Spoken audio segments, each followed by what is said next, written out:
Okay, folks, here it is, February 7th on a very cold morning. And I'm here today to make some soil blocks. I'm going to show you how we do that. This contraption here is a soil blocker. And the way this works is you fill these slots with compacted soil, press down the lever, and those nibs will leave an indentation for you to plant a seed in. Now, I use this a lot of times in place of peat blocks because for a few reasons. The main reason I use the soil blocks over the peat blocks is because you get air pruning.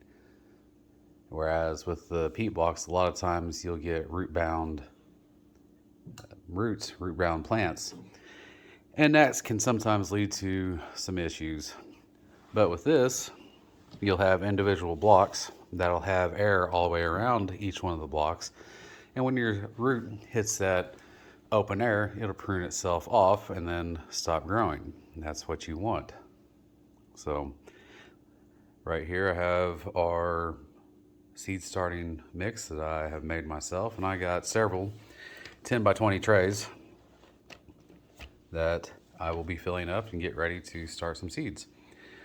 I'm starting my seeds right now in this week of February because it is 10 weeks before our last frost date, which is normally sometime around April 20th. And then shortly after that, I will be getting these plants out into the garden, and I might have to cover them up a few times, but the chance of a killing frost will be greatly diminished by that time. So let me get a few things set up and we'll show you how we do this.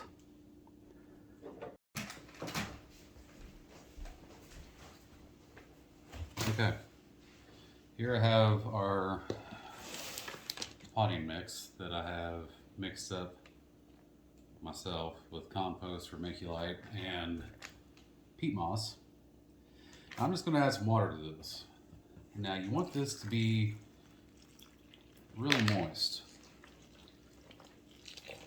And I'm going to show you in just a moment what I'm talking about. You don't want it to be too dry where your seed blocks won't hold together. You don't want it to be too loose or they'll just fall apart. Now, if it is too loose, you can add more of your potting mix to it. But right now, I'm just going to mix this in, and I can already tell I'm going to need a lot more water.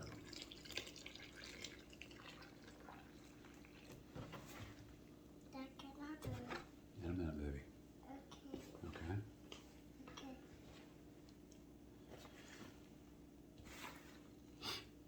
You want to start with a good quality seed starting mix to give your plants the best opportunity for growth that you can.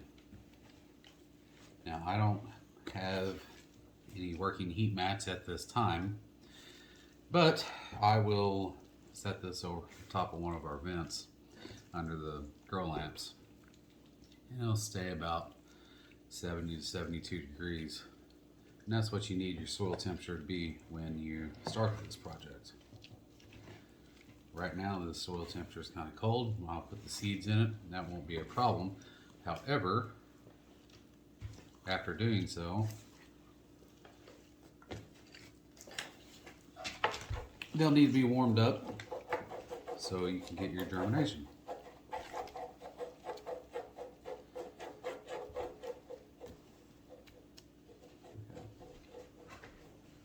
Why has are dirty?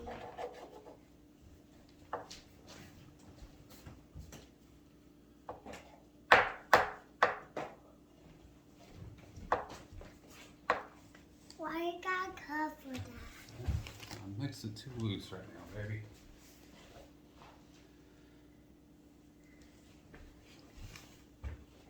So I'm going to slowly add a little bit more compost mixture to this, thicken it up a bit.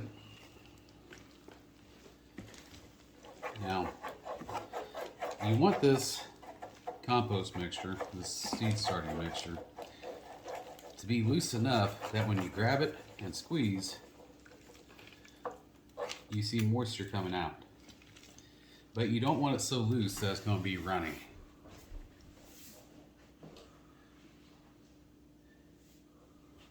This is a trial and error process.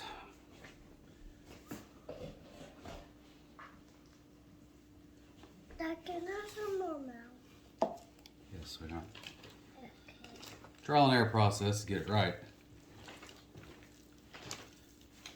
And we're getting pretty close right now.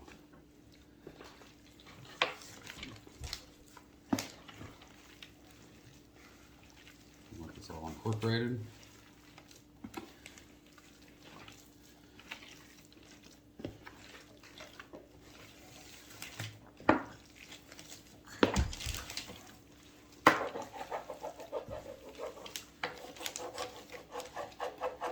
Okay. We'll add just a little bit more.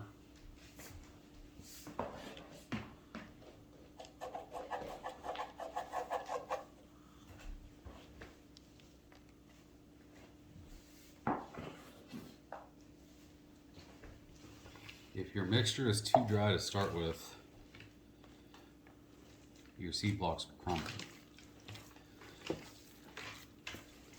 And that does not make for a happy gardener.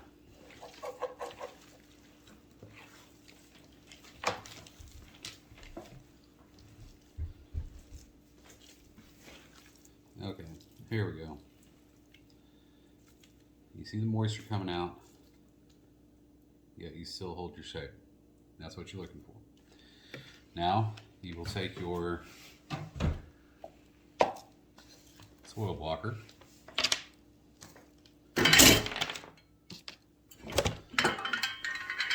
And you're going to come in here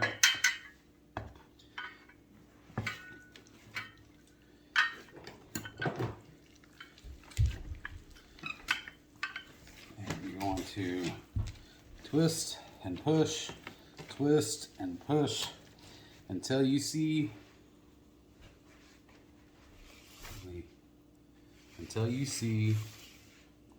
moisture coming out of the top of these blocks. Okay. I don't know how well you can see that, but all these blocks are fully compressed with a soil mixture. And I'm going to take them to my 10-20 tray. And I'm going to push down. I have 4 soil blocks ready to plant. It appears I still have a little too much moisture in here. I'm going to add a little bit more and I'll do the next round.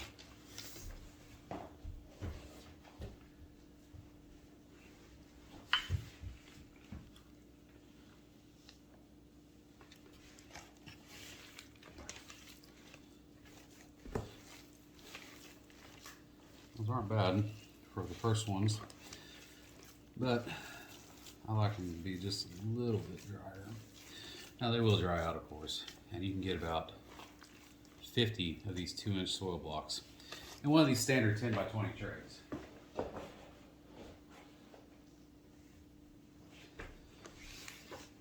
And for my operation here, I think we've got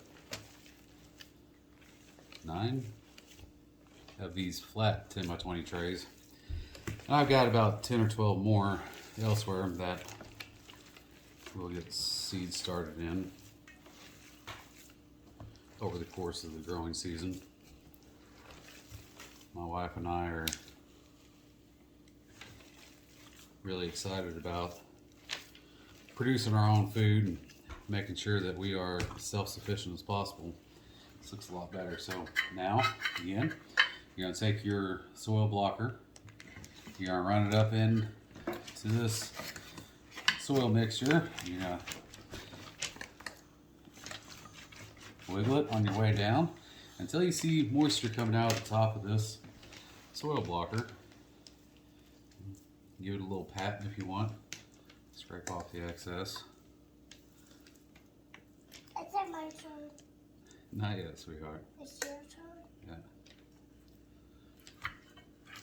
Why you do that all the time?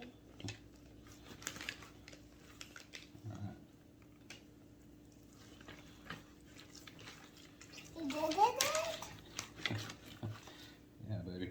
Okay, now come over here. I'm gonna set these right next to this last group. And I'm gonna push them down. All right, now those are a little bit shorter because I guess I didn't have as much soil in there before I compressed it. That's okay. It's not going to be a big deal by the time the plants get to age. I'm going to transplant them. That won't be a problem at all. So I'm going to come back here to my soil mixture and I'm going to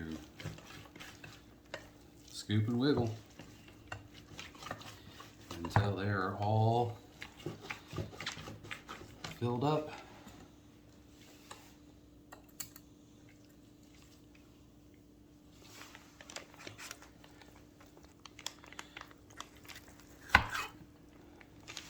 Why you got some more?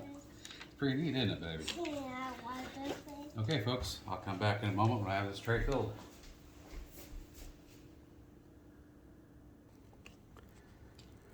Okay, folks, I'm back. I got this seed tray filled up.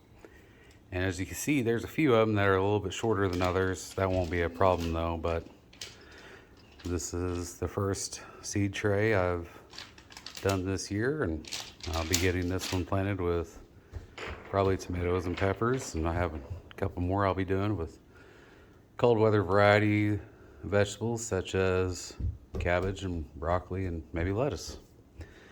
Thank you for watching, and until next time, God bless.